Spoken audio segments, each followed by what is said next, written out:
সাইফুল ইসলাম আলিফ ভাইকে যে গোসল ছাড়া দাফন করা হয়েছে এটা সত্য কিনা এবং এই ব্যাপারে শরিয়ার বক্তব্য কি? ভেরি ভেরি ইম্পর্টেন্ট একটা বিষয়। আমিও শুনেছি যে গোসল ছাড়া তাকে দাফন করা হয়েছে। কারা মেরেছে বলেন তো?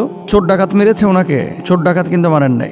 মারছে হচ্ছে অমুসলিমরা, মেরেছে হচ্ছে ইসলামের প্রতিপক্ষ যারা আছে, মেরেছে তারা যারা ইসলামকে পৃথিবী থেকে মিটিয়ে দিতে চায়, মুছিয়ে দিতে চায়। আক্রোশ, ক্ষোভ, সেখান থেকে কিন্তু আঘাত করে তাকে শহীদ করা হয়েছে। ওলামা ইকরামের ফতোয়া এরকমই যে কেউ যদি এইরকম কোনো অমুসলিমের হাতে এইভাবে মারা যায়, আল্লাহ তাআলা তাকে শাহাদাতের মর্যাদা দেন এবং সেক্ষেত্রে গোসল ছাড়াই তাকে দাফন করতে হয়। এই জন্য সাইফুল ইসলাম ভাইকে গোসল ছাড়া দাফন করা হয়েছে। আল্লাহ সুবহানাহু ওয়া তাআলা পবিত্র কোরআনুল কারীমের মধ্যে কি বলছেন একটু খেয়াল করেন। যারা আল্লাহর রাস্তায় লড়াই করে তাদেরকে তোমরা মৃত বলো না, যারা শহীদ হয়েছে তাদেরকে মৃত বলো না, বরঞ্চ তারা জীবিত, তোমরা তা বুঝো না। সাইফুল ইসলাম আলিফ ভাই তিনি হিন্দুদের হাতে মারা গিয়েছেন এবং তাকে জবাই করে হত্যা করা হয়েছে। কি মর্মান্তিক, কতটা আক্রমণাত্মক এবং কতটা হিংস্রভাবে তার উপরে হামলে পড়েছিল হাইওয়ানগুলা।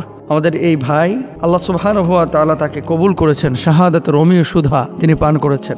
গোসল ছাড়া দাফন এটা আল্লাহর রাস্তায় যারা শহীদ হয় তাদেরকে করার বিধান আছে, মানে যেভাবে মারা গিয়েছে তাদেরকে সেভাবে দাফন করতে হবে। কিয়ামতের ময়দানে সেভাবেই তারা কিন্তু উঠবে, তারা সেভাবেই উঠবে কিয়ামতের ময়দানে। আনাস রাদিয়াল্লাহু তাআলা আনহু বর্ণনা করেন রাসূল আকরাম সাল্লাল্লাহু আলাইহি ওয়াসাল্লাম বলেছেন, কোনো ব্যক্তি জান্নাতে প্রবেশ করার পর আর দুনিয়ায় ফিরে যেতে চাইবে না। যদি সে দুনিয়ায় তামাম জিনিস পেয়ে যায় তবুও না। অবশ্য শহীদের কথা আলাদা। আল্লাহ রাব্বুল আলামিন তাকে অপশন দিবে, কি চাও তুমি? সে বলবে যে আল্লাহ তাআলা আপনি আমাকে আবার দুনিয়ায় পাঠিয়ে দেন। বোঝেন নাই কথা?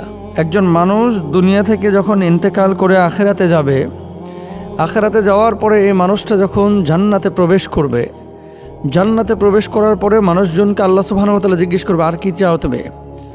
এই মানুষগুলো তখন বলবে যে আল্লাহ সমস্ত নাজ নিয়ামতগুলো আমি পেয়েছি, আমার কোনো কিছু চাওয়ার নাই। জান্নাত থেকে আর বের হতে চাইবে না।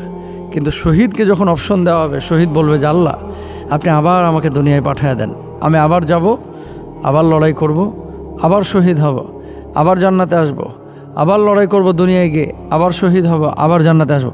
শাহাদাতের এত মজা, এত স্বাদ আল্লাহ সুবহানাহু ওয়া তাআলা শহীদদের জন্য রেখেছেন। শহীদদের বৈশিষ্ট্য কি? রাসূল আকরাম সাল্লাল্লাহু আলাইহি ওয়াসাল্লাম শহীদদের জন্য 6টা বৈশিষ্ট্যের কথা বলেছেন। 1 নাম্বার, প্রথম রক্ত বের হওয়ার সঙ্গে সঙ্গে তাকে ক্ষমা করে দেওয়া হয় এবং শহীদ ব্যক্তি জান্নাতে তার স্থান দেখে নেয়। কবর আযাব থেকে তাকে দূরে রাখা হয়। 3 নাম্বার, বড় ভীতি অর্থাৎ কিয়ামতের কঠিন অবস্থা থেকে নিরাপদ থাকবে এই ব্যক্তি। 4 নাম্বার, তাকে ঈমানের এক জোড়া অলংকার পরানো হবে। 5 নাম্বার, হুরদের সঙ্গে বিবাহ দেওয়া হবে। 6 নাম্বার, নিকট আত্মীয়দের থেকে 70 জন ব্যক্তিকে